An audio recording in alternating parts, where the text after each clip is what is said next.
Netflix affiche depuis plusieurs années une politique d'acquisition et de production extrêmement agressive, et a tenté un bras de fer avec la Festival de Cannes éminemment médiatique.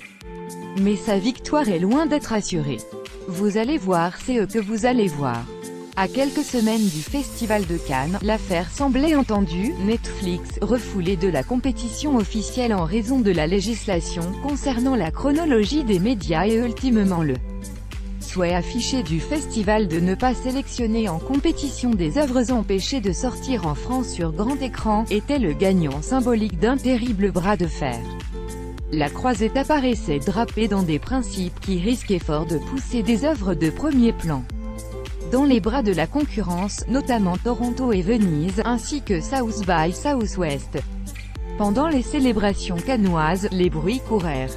Le géant de la SVOD était sur le point d'acheter Everybody Knows, ouverture de la compétition, de mettre la main sur le blockbuster d'espionnage 355 chapeauté entre autres par Jessica Chastain, tandis que Ted Sarandos se fendait d'une déclaration malicieuse dans laquelle il se réjouissait déjà de voir ses acheteurs remplir leur besace sur le marché du film et le tapis rouge pour amener dans leur escarcelle quantité de production de premier plan.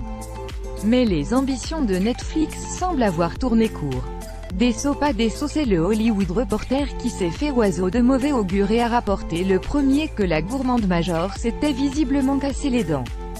D'après le médium américain, l'immense majorité des généreuses offres de l'entreprise ont été purement et simplement déclinées, aussi bien par les cinéastes que les producteurs.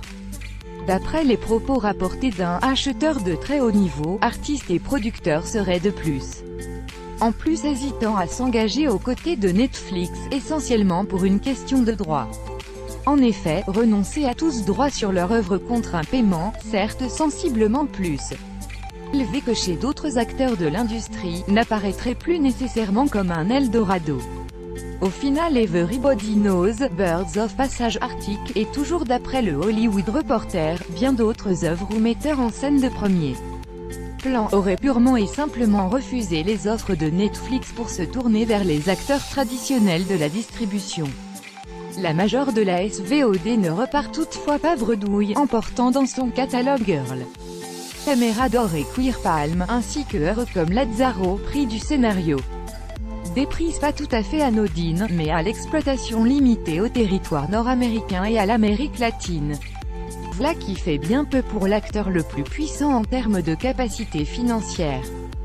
S'agit-il d'un recul durable, d'une menace sérieuse pour Netflix? Sans doute pas. Et ce n'est en soi pas souhaitable, mais voilà qui indique que contrairement aux plus funestes annonces, le cinéma traditionnel ne s'est pas vaporisé, et que l'entreprise de Reed Hastings ne peut espérer englober un marché industriel et artistique aussi facilement. La suite au prochain épisode.